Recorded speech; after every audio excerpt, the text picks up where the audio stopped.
I guess Sonny was like a big brother to me. He was several years older than me, so he had a lot more experience in life. Just become great friends. So we traveled all over Germany, and we wound up in Frankfurt, Germany. We got on buses and we toured his car washes. And while we was touring, I saw the free vacuums. And that's when it dawned to me that we could bring the free vacuums back to America. And Baton Rouge became very hard to get labor.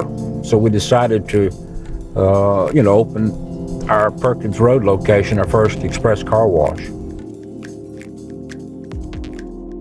The car wash industry has a fascinating history, and even as automation appeared in the 50s and 60s, labor was still the most expensive part of the operation. The business was viable, but anything beyond regional growth was difficult, and no one company was able to scale. Then 20 years ago, something happened. A group of entrepreneurs innovated our industry in a dramatic way with the introduction of the express exterior car wash model. That's the story we wanted to tell. Hi, my name is Paul Fazio, and my family has been washing cars since 1949. And along with my longtime friend and business partner, Anthony Analetto, we set out to talk to these guys who forever changed our industry. This is Benny Alford. It's kind of all started with him at Benny's Car Wash on Perkins Road. He and his sons have been running their Baton Rouge area car wash chain for decades. Then we have Roger Beck. Roger, along with his father Lamar and his best friend Darren, were the owners of Google Express Car Wash based in Georgia, a chain that grew to over 60 car washes across the country. And finally, there's Marcus Cottrell of Mark I Car Wash based in Alabama. These are the guys who started it all, and this is the story of the Express Wash.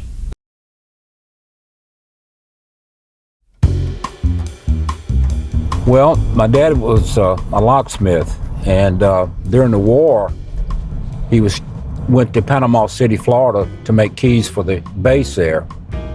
And he met my mother, he married her, and I was born in Panama City. So my daddy opened a lock shop up in Panama City, Florida, and a guy called Jack Talkowich came down from Detroit, Michigan and built a car wash across the street from him. So every day my dad would take a key and throw in a box every time a car came out to another car wash. So my dad become friends with Jack. So he decided to go to Pensacola, Florida and open a car wash, which was the first one in 1951. And my uncles lived here in Baton Rouge. So my dad would come back to Baton Rouge to visit my uncles, and he noticed there was a lot of dirty cars.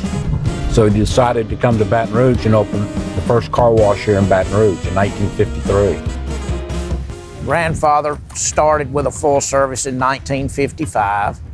Then my father had a couple, and in the year 2000, we were running 2 full service washes, and we had 100 bays of self-serve and several touchless automatics. Yeah, when I was 16 years old, I was looking for a job, and a friend of mine got me a job at a full service car wash, literally right up the street here, probably about 5 or 6 miles. And I kind of stayed in the full service, went off to college, flunked out 6 months. My dad said, you better figure what you're gonna do in life. And so I said, well, I'll go work at the car wash, so I'll figure it out. In 2000, in Prattville, we bought the full service. And then I believe it was 2002, the Hoover location that we're at now, my plans were to convert it to a really nice full service, and visited Benny's in late or early, I think, 2002, and that changed everything. In the late 1990s, Benny's Car Wash was running 2 full-service car washes and oil change locations. These locations were the gold standard of the industry in the prevailing format for new car washes being built at the time. Gugu's was also running 2 highly successful full-service car washes in Georgia with over 100 bays of self-service. And Marcus of Mark I was in the process of building his second full-service location. So what caused these guys then to look for something different? Rising labor costs, unpredictable revenue, and an inability to manage a wide footprint led them all to rethink their highly successful businesses. We were competing against MB Automatic because we were getting beat up by every gas station on every corner had a car wash, a rollover. People weren't happy with the job you would do on the interior of the car. Windows weren't clean enough, wasn't vacuumed properly. I took a trip up north to St. Louis, then went on up to Chicago, then went up to Wisconsin, just looking at car washes. And then we went over to Detroit. And this one, it started clicking a little bit for me. There was a guy up there, I think his name was Mauricio, who had the $2 car wash. And then I came back down to Buffalo, New York. And in the meantime, we took a trip to go overseas to Germany. I saw the free vacuums. So that kind of clicked for me. So I was at the airport, driving in the airport, and they had this gate that opened. You can get a ticket. So, oh man, okay, we can do a gate. That would control the stack. So I'm trying to figure out how to take cash. We had gas pumps that could take cash. So I went back and talked to Kevin Dietrich. And Kevin says, I can do it and I'll do it. So that's how the unattended started, one at a time. So that's where it all came from. So we got the price of $3. We got the free vacuums from Germany. We got the unattendeds from ICS. And so we started with price.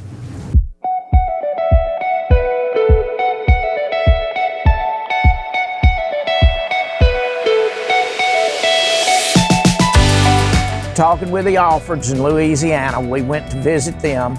They were very gracious. When I saw that he was running, 100-something cars an hour with 3 people, I said, man, this has got to be something better than what I'm doing. And he had an exterior tunnel. They had vacuums at the rear of the property that anyone could use. There was a C-store, had a flex serve, had a full service component, had an oil change. It was just a big complex. And they had pay stations. No one knew what we were really getting into. Benny had the longest history. He started, I think, in '01, but we had no idea what we were getting ourselves into.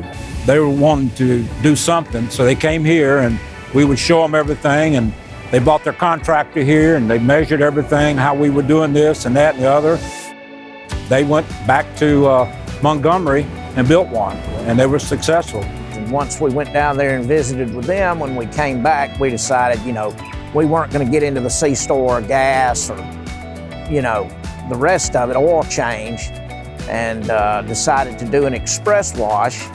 Then when we did the first express wash in the U.S. Now, Marcus, I think he just showed up on the bus one day. I don't know how he got here, but he got here somehow.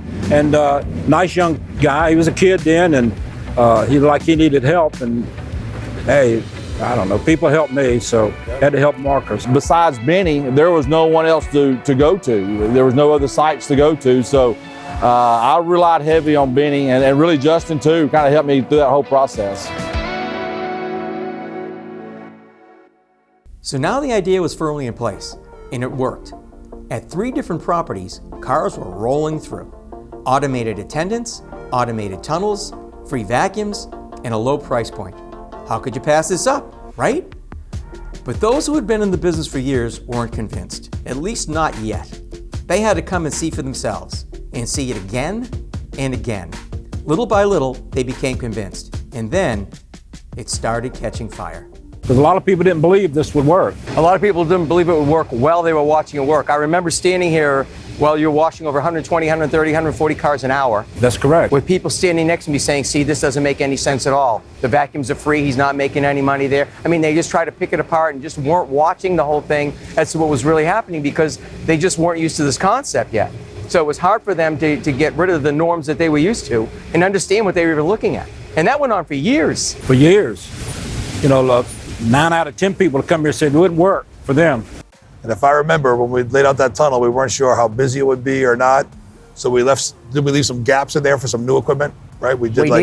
We did. And I remember going back there to put in that equipment. Went back 3 times. Yeah, back 3 times. And one time, the first time we were there, it was raining. And we were doing some tune-ups.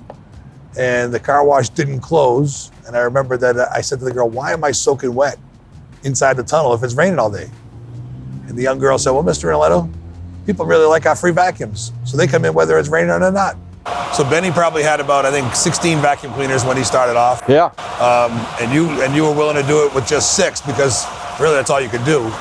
Didn't know any better. Right? I don't think nobody knew how many were the right number to do it. Yeah, didn't realize it was a problem until we started running over 10,000 cars a month and got to 12 and 13, got up to 15,000. I got to tell you, going to Columbus, half our company didn't believe. I told it to more friends and people, and they said, there's no way that'll work. And it was kind of frustrating, but the results that I saw when I went to visit with you and your dad and knew the plans going forward, and Justin and Benny, I mean, it was, and Marcus, crazy. The beginnings, it was probably 7,000, 8,000 cars a month, and then when that site matured, it was in the 15,000, 16,000 range. I think it might have touched 20 a couple of times. And a lot of people get concerned about, well, price versus, 3 versus 5 versus today now 10 is wearing out the equipment.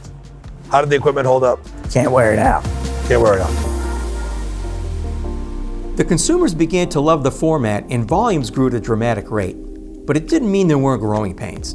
Now the volumes were 10 to 20 times higher than a traditional location. From vehicle flow, new ways to apply extra services, getting wheels clean without humans, LED light shows, and the concept of unlimited plans. Things were innovating quickly, and it became a race just to keep up. I'd say the first month, it wasn't what we thought it might be. But after about a month, it was unbelievable. I mean, it got to the point to where we had to have a traffic cop out on the main road. And it would just, I would have anxiety. I would drive by the site and it would be covered up. I wouldn't even stop. I would just keep driving because we had accidents in the parking lot, people backing into each other. Because here you could vacuum before or after.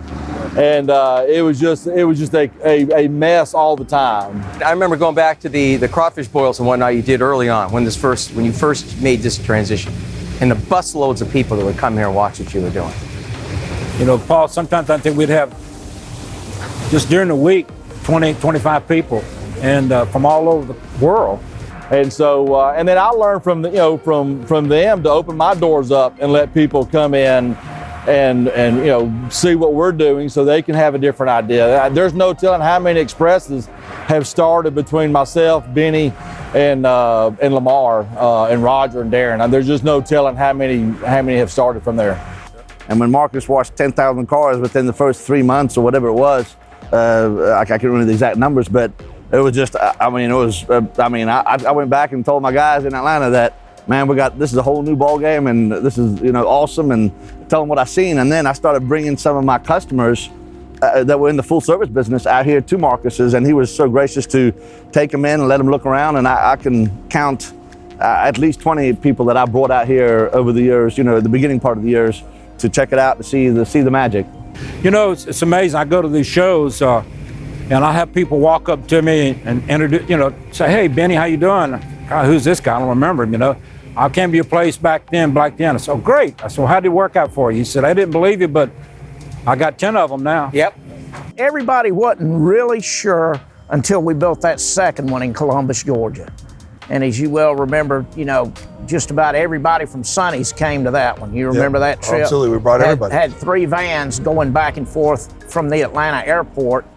And every Friday and Saturday, you would see van loads of operators. Literally, you'd have 8 or 9, they'd get together and they'd fly in and rent a van. And I'd be there on Saturday afternoon and all these people would be crawling around. We had a guy come from Hawaii to look, had them come from California, from Nebraska, anywhere you can, Cherry Hill, New Jersey, anywhere you can think of, people were coming in to look.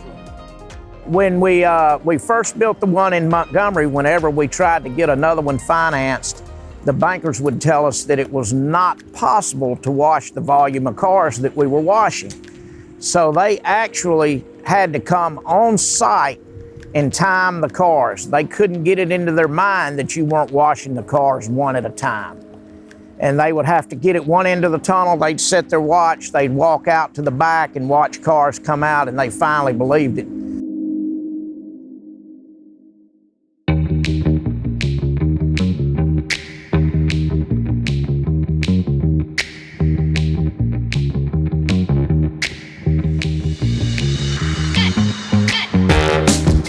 Now operators were able to grow their business by having predictable revenue, controlled labor costs, and automated accounting.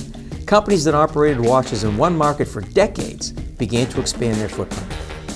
At the beginning of 2002, there were only a handful of new express exterior tunnels being built each year.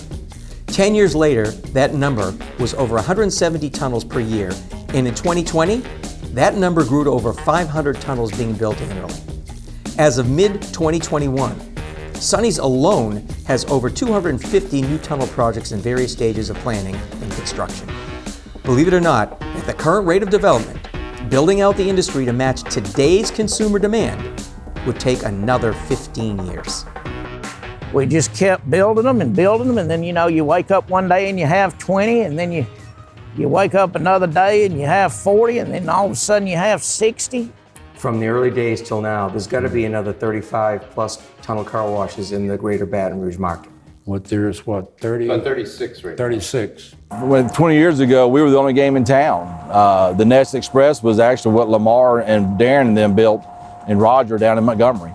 And so, but since then, it's been wide open. But our volumes are still good, still strong. I mean, we've got, 4 or 5 expresses within probably 5 miles of here.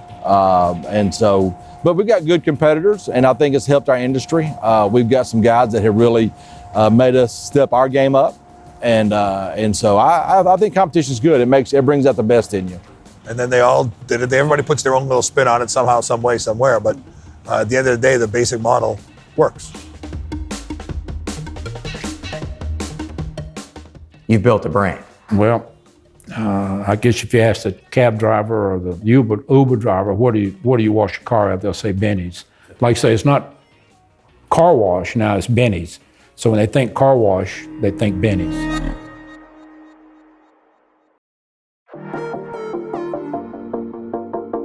What about technology? What do you see, Justin, coming up? Well, we touched on a little bit too, and I think the license plate thing is interesting, and not just for unlimiteds, but the data. So we've always, throughout the car wash history, wanted to know where people are coming from, how often, and the license plate should give us a way to do that. So I think that's kind of exciting. But I am looking forward to using more technology for the license plates, for tracking. I look forward to the geofencing ideas that are out there. We've played with it a little bit, hasn't been as successful yet, but I think that's going to get better. I'm telling you, I look at the future of what I'm seeing from all the statistics, and guys, from my chair, that's what I'm looking at every day, right? And I see nothing but promising things coming. From 2020 to 2025, it's going to go up again another point and a half or whatever, which goes roughly from like 290 million cars on the road to 330. But those cars are getting dirty and getting washed. And like you said, one of them came in 40, how many times last month? 40. So they're still out there getting washed. For half a century, the car wash industry in the U.S. was a big family business. Families would own and operate small chains for generations. And these families came to believe in the express wash model. It took their businesses to the next level, and the rest of the world began to take notice. All of a sudden, private equity and professional investors started to see this industry as a golden opportunity for growth. And more change was coming. That was when, people started asking about buying and never really considered it. And then at the time, it was IMO back then, they were in Great Britain and Australia, and they were wanting to come to the US. And so they didn't want to come to the US and buy 3 washes. They needed to have a footprint. So they contacted us, and I really hate telling this story. But anyway, somebody sent me an email that said they wanted to sit down and talk. At that time, it had never been done. I didn't even consider it. A year went by, and Darren and my dad and I were sitting there, and we were talking about that email, and Darren said, well, hell, call them. And call them and talk to them, and it just kept getting better and kept getting better, and finally it was the right thing to do. And it was good for us. They did everything they said they would do, and have. And then, after about 4 months, Darren and I couldn't stand it. So we decided we'd do it again. In 2018, I was approached by some private equity, a really good friend of mine, Gary Dennis, over in Georgia. Had talked about putting a plan together for operators to sell and to kind of stay in the game. And before that, you could the option was to sell to one of the big chains and kind of get out and kind of retire. And so I wanted to do both. I wanted to be able to take some chips off the table, but also wanted to stay in the industry that I love and that I feel that I still have some talent left to give and learn. And so that happened in 2018. I was able to sell and roll back some equity into a company called Mammoth Holdings, which I'm one of the equity partners in. And so that's kind of how my life has been the last couple of years. And so we're on a path. We have 56 locations now that we track different brands around the Southeast. We have them in Utah. And so we're tracking. Our goal is 100. That was the goal from the get-go. And so we had a 5-year plan for 100, but I believe we're going to eclipse that in 4 years. And so we have a wonderful company. We've been able to expand and been able to really have the resources I probably didn't have by myself to grow the companies and stuff like that. So real proud of what we've been able to accomplish with Mammoth Holdings. Back in the 50s, I went and visited a guy called Richard Shellstead. He, up in Milwaukee, he had Pennywise Express Car Washing. So Express Car Washing was in the 50s, but it was all up north. So we didn't invent anything. We just put a lot of things together to get rid of the labor cost and make it more efficient. But Pennywise was around, Scrub-A-Dub was another one, Dan Hanna, had a lot of express car washes. They had the exterior model. When I look at what you did that was different, you added the pay stations, you added the free vacuums, and you certainly made it value priced. And your whole concentration was on value, speed, convenience. Like you said, faster, better, cheaper. That's to me what made the difference. Even growing up in Massachusetts, I saw our exterior car washes my whole life. They didn't put together the formula that you guys did that really changed the industry. Our friends are all over the country and all over the world. I talked to my friend Brett Anderson at Delta Sonic twice a day, every single day. On the way over, I talked to him. Nate Harris at the Mr. Wash in D.C., those places. So they're our friends. And my dad talks to Wes Culbertson in Greenville, South Carolina every Saturday. We talk to Sonny every Saturday, Don Bruno, all these, David Smith, all of these people that they're family to us. I mean, Paul, I ask about his kids all the time. We watched him grow up as well. And I hope we don't lose that, because there is another group of people coming in the industry that it's a numbers game to them, and I respect that. But we have friends all over this world, and I can picture cities all over. I know where their car washes are. It was a game we used to play at the kitchen table. We named the city and we named who the guy was, right? And everyone laughed. You're making this up. No, we're not making this up. Ben, to me, those are the guys that created this industry. Those are the guys that gave us this opportunity and made it so these other guys could come in now and take advantage of something that we all laid the groundwork for. That's right. For me, this has been a fantastic little over 20 years now in the car wash equipment business, and having been in the operations business years before that there, and learning from the best and the brightest in the industry, it's been great for me. And 20 years of Express, knowing that this is when we really were driving the business. I mean, we have been focused on express car washing for 20 years, and we're excited about where it's gone, and we're excited about where it's going to go. For the first couple of years, it was Benny, Goo Goos, and then Mark 1. And so it's been kind of neat to see that I think between all three of us and the partnership with Sonny's, that we've been able to influence an industry that's beyond all of our wildest dreams. All three of us are in different places now. Goo Goo's built up 50, 60 sites, sold, has started over again. I built up to 7, and now, joined with private equity. Now we're at 56. Justin and Benny are still privately held with the family, and they're up to 10 or 12. I mean, so, it's amazing to see what we've been able to do in this industry. Tell me how you feel knowing that you and say Benny and Marcus were at the very beginning of this in the U.S., and you created an industry now that's just taken off. How does that make you feel to be part of that? I wish I'd never told anybody. Yeah. But really, if it wasn't for the outgoing and the the warmth and the inviting and the sharing of you first three, it might not have been nearly as big as what we had today. Well, and I would like to say this if I can. If I hadn't had my father and Darren, none of this would ever happen. If the three of us hadn't, I can't do this.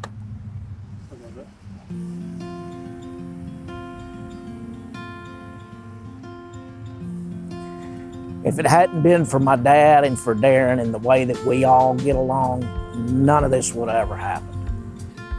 What you started 20 years ago totally changed this industry. And I think what's really helped us get there is, I see it in your eyes too. We're still having fun. We still love this craft. We do. You know, right? I mean, it's nothing like running cars bumper to bumper. Just.